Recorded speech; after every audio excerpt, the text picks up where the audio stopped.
ได้อยู่ป่าคือเก่าทำมันนี้นะป่าเราหาการก็พออย่างอื่นนี่ก็หิวนอนเลยเนาะลงเขาป่าพร้อมหัวหน้ามาป่าเราคืนนี้น่าก็บ่เห็นลงป่าหาทางออกกับไรอย่าให้สิมั้ยกระทางเขาป่ายามมองคืนนี้แหละเลาะโหยลงมาเห็นมันนอนอยู่สองตัวแต่กระทางพอมาป่าเลาะการยามมองยามนั้นคืนนี้ป่าหนขวาก็บ่เห็นอันนี้คือว่าเขาหัวหน้าดอนเป็นพาชุมเฮาไปหายิงนกขวาคืนนี้มาเลยเพิ่นจับอำทางนกเขาตัวนี้แกบ่ได้ยิงจับเอาหลายตัวแล้วเพิ่นว่าเคยได้มาหลายแล้วเพิ่นเลยจับเอาคืนนี้ก็นี่เขาบัดนี้เฮาได้ไปหายามโมงนะ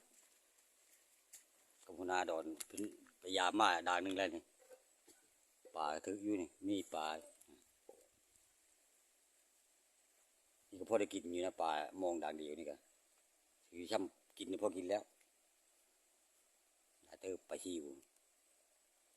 ป่าถือมองปีนี้ยังยักอยู่ฮอดเลยมองฮอดจับมองมาฮอดมองเลยมันป่าถือตียุบป่าถือมอง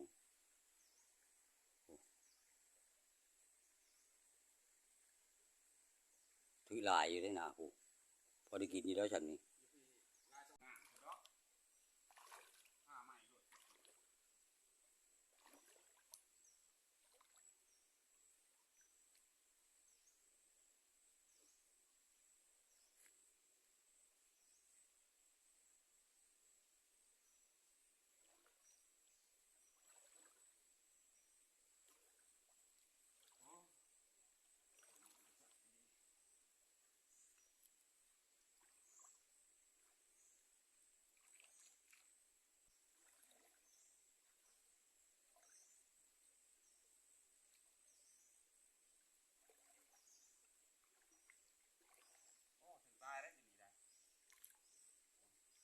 ตีขี้แช่อยู่เนาะโอ้ท่านตายลายหรือป่าเลย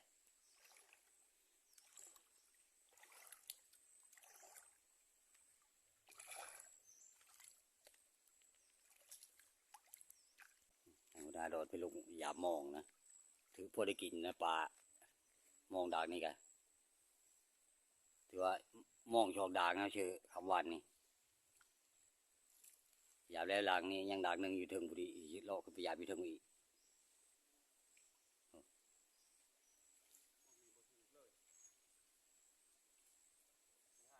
ยามแล้วแหละด่างหนึ่ง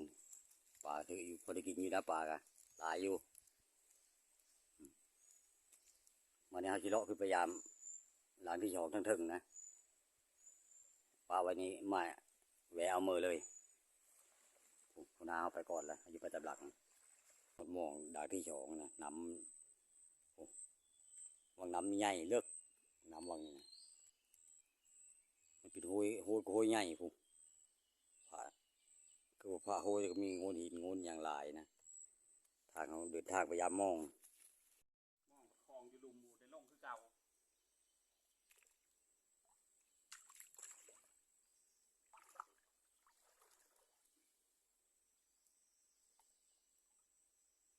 นี่ลงน้ำ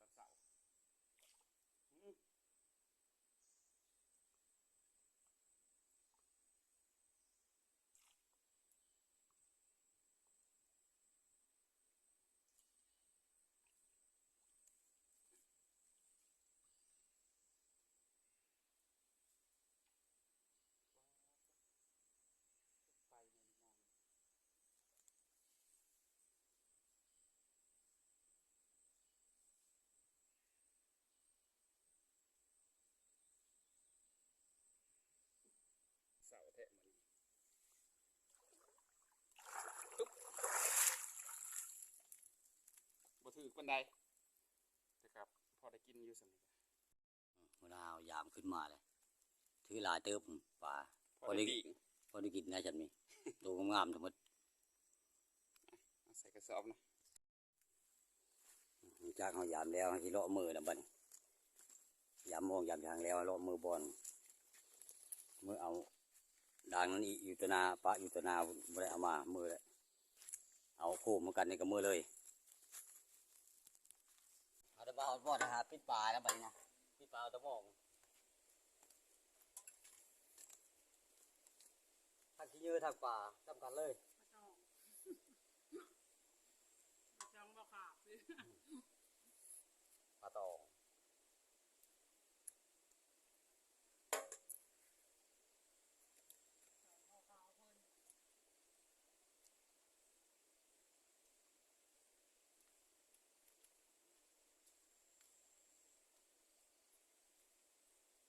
ปลามองกะพอได้กินนี้นะไก่เชิมมัน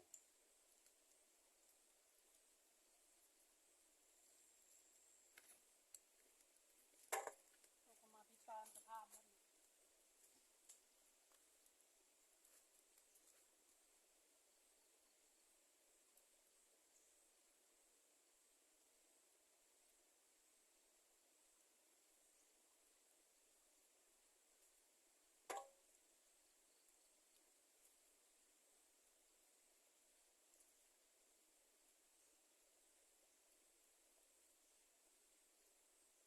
เอาหน่อยเลย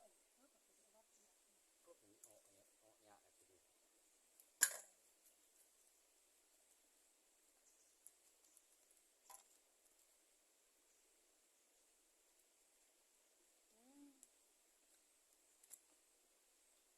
ลืมอ่ะข้าวก็หิวแล้วบาดนี้ นี่ตัว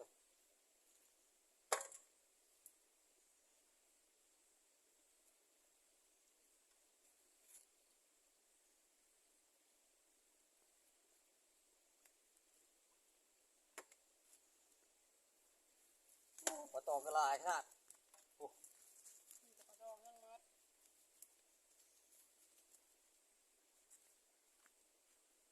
แล้วก็ยืดปาก ทางหัวหน้าดอดไปกระจี้กระถางอีกอยกินเช้านะก้อยกระถางกินมันนี่มันได้กระถางชองโตคือเมื่อคืนนี่ก้อยกินตอนเช้านี่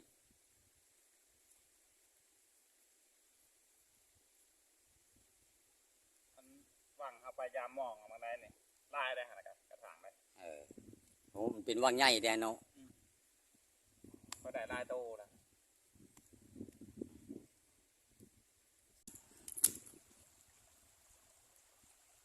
กะหนูปีนหนูไปก้อยบาทนี่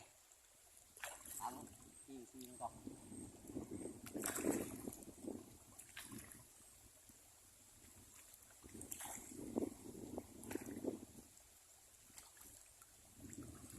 ดูวายก็ย่าได้หลายไม่ได้ถือกลับมาถ้าถือกลับมาได้หลายคนนี้เลยหนูถือกลับ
ถ้าคือปีนก่อนบาทนี่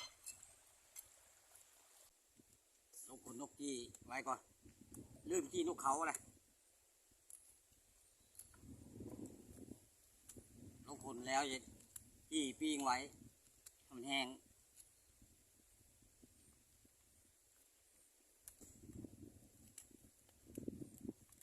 ฝนตกอีบ่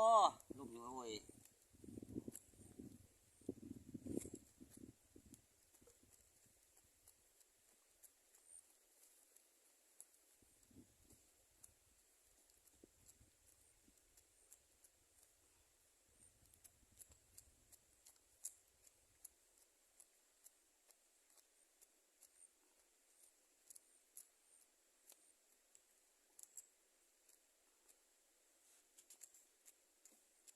มันเลยได้ตัวเขาหยาบหนึ่งพี่ตัวเขานี่กัน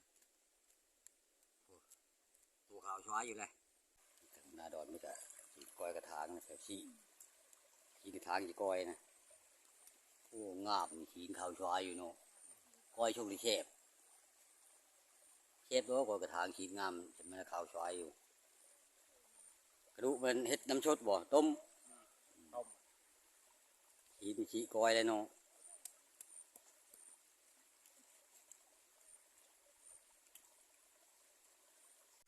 หม้อน้ำกินทุกกระปุงไว้ก่อนกี่นกก่อนกี่นกไว้ก่อน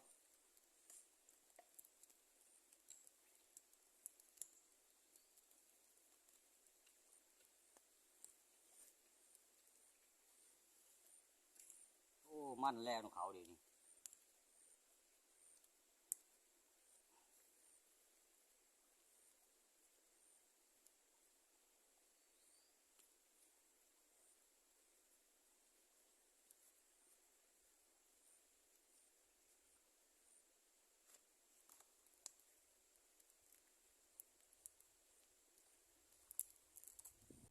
ตัวใหญ่ปลาไดนะนกเขาหูนี่นะ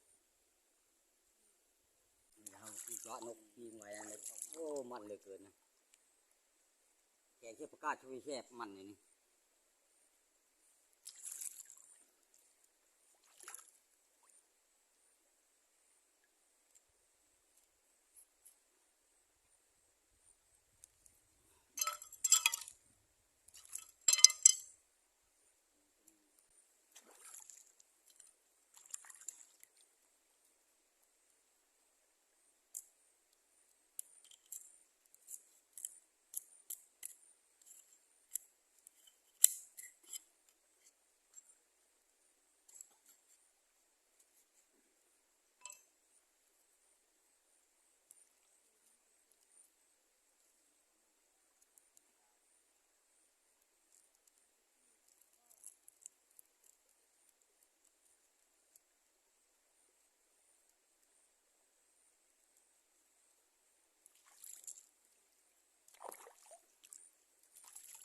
แล้วละอยู่ปีนก่อนไปเลย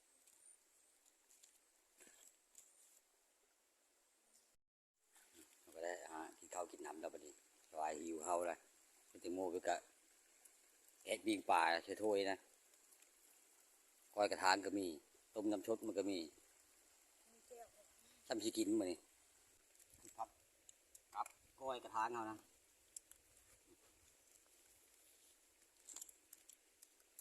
ประมาณปลา มุมนี้มุมนี้มันงามที่ว่านั่งพักกินข้าว ก็ไม่กินกับปลากระถาง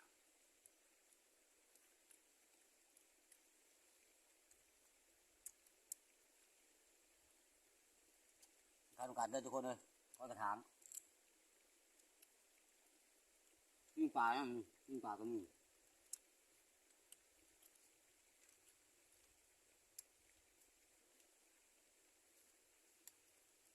เป็นทุกตัว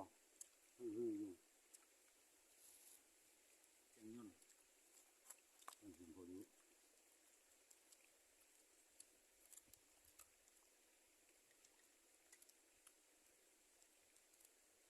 ในการยักเอาได้กินข้าวกินน้ำยาแล้วเอาพอได้ปิดคลิปทิ้งไว้เพียงเท่านี้ขอขอบคุณใจผู้ที่ตามนะครับชมทิศหน้าพอกันใหม่นะ